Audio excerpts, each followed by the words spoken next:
Para a gente fechar, então, as variáveis, pessoal, então, a gente declarou, por isso que é importante a gente ter o tipo, por conta do tamanho, o nome para a gente identificar, porque o compilador, ele não vai utilizar esse nome aqui, ele utiliza o endereço da memória, fisicamente. Então, a memória tem um endereço lá físico e a gente pega aquele endereço físico, beleza? Então, a declaração de uma variável não associa a valor algum.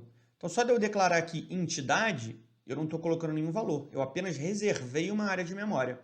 Se eu mandar mostrar na tela, pode ser que apareça um valor. Aquele valor a gente chama de lixo de memória. Essa memória foi utilizada em algum outro momento e ela tem um lixo ali. Beleza? Então, por isso que a gente declara a variável, depois a gente inicializa ou utiliza essa variável. Beleza?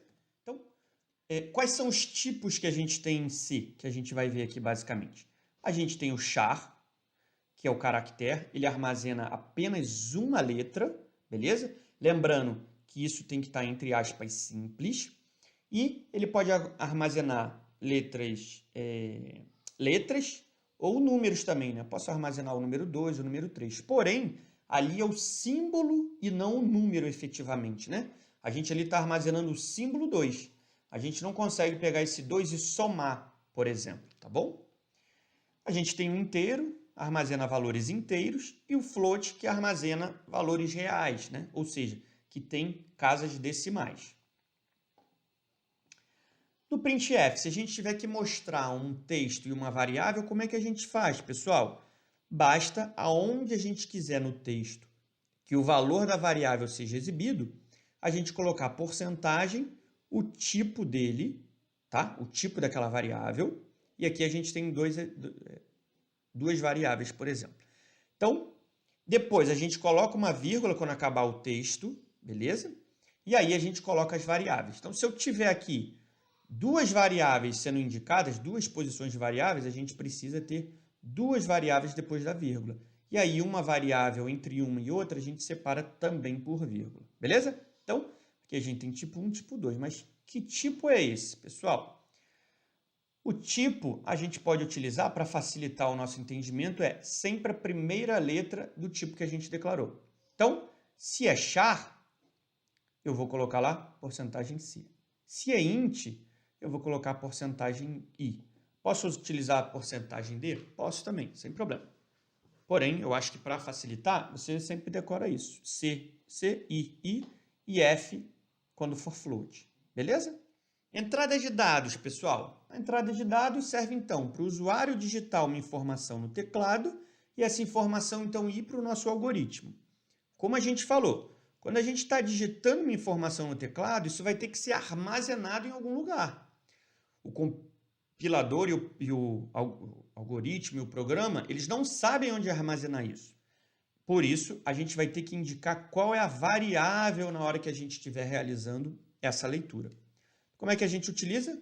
Comando scanf para realizar a leitura do teclado. Ele pede, essa função pede dois parâmetros. Os parâmetros são separados por vírgula. O primeiro parâmetro, entre aspas duplas, a gente vai indicar porcentagem e o tipo do valor que eu estou lendo, C, I ou F, que a gente acabou de ver. E depois da vírgula, ou seja, o segundo parâmetro, a gente vai indicar a variável. Porém, antes da variável, a gente tem que indicar o e-comercial. O e-comercial indica que ali tem um endereço de memória, ou seja, pega o endereço dessa variável. Então, o scanf vai lá no endereço daquela variável, beleza? Vai pegar o endereço físico mesmo, tá bom? O número dele.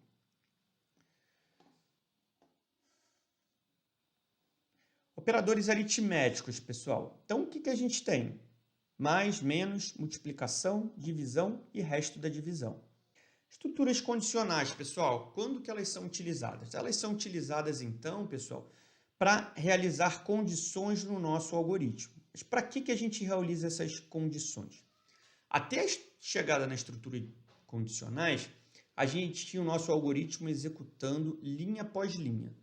Todas as linhas que a gente escrevesse, ele executava.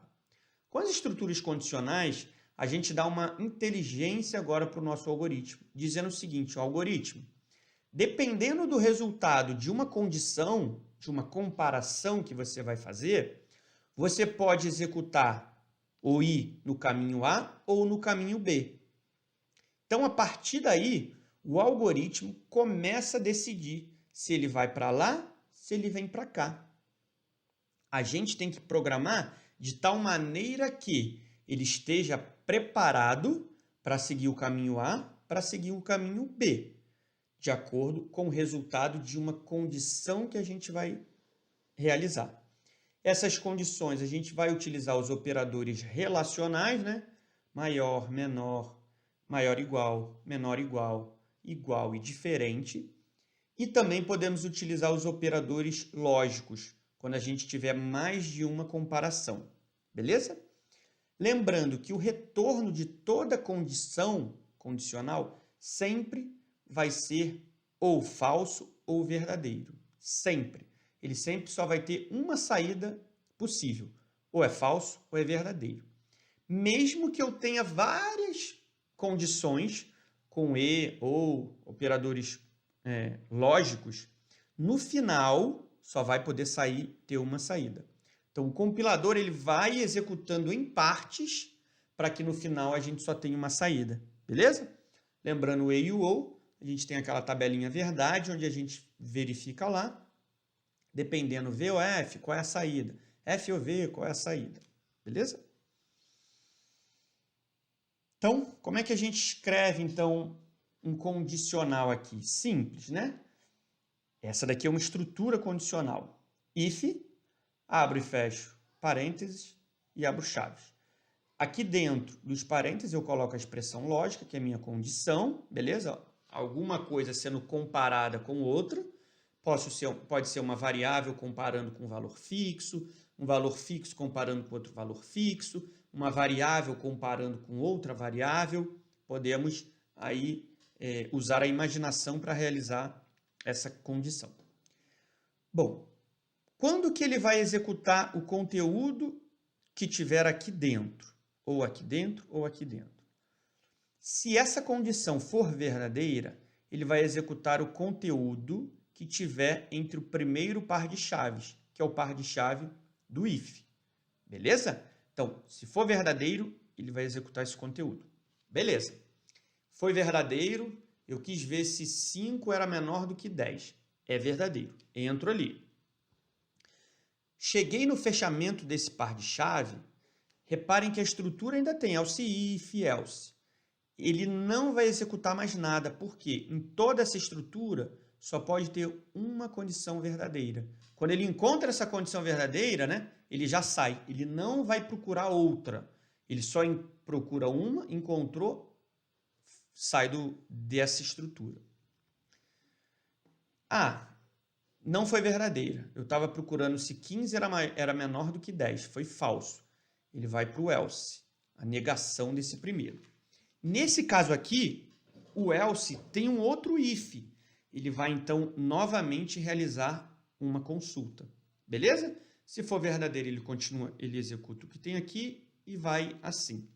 Até que chega um momento que ele não encontrou nenhum verdadeiro. Ele tem um else sozinho. Esse else é opcional. Porém, esse else serve para indicar o seguinte, ó, não encontrei nada verdadeiro daqui para cima. Então, mostra esse carinha aqui. Tá bom? Aqui, pessoal, só para ter aí os operadores relacionais. Então, a gente tem o maior, maior igual, menor, menor igual, igual, diferente. Beleza? Um exemplo bem simples, pessoal. Idade menor que 18, ele vai mostrar menor de idade. Else, ou seja, idade não é menor que 18, mostra maior de idade. Aqui temos um problema, né? Veja que a gente não está utilizando o else if. Logo, se a idade for igual a 18, ele vai entrar aqui maior de 18. Nesse caso aqui, era para considerar maior de idade se fosse maior ou igual a 18, considera maior. Porém, se a gente quisesse que o igual a 18 fosse alguma outra coisa, a gente teria aqui, então, que realizar uma nova comparação, tá bom?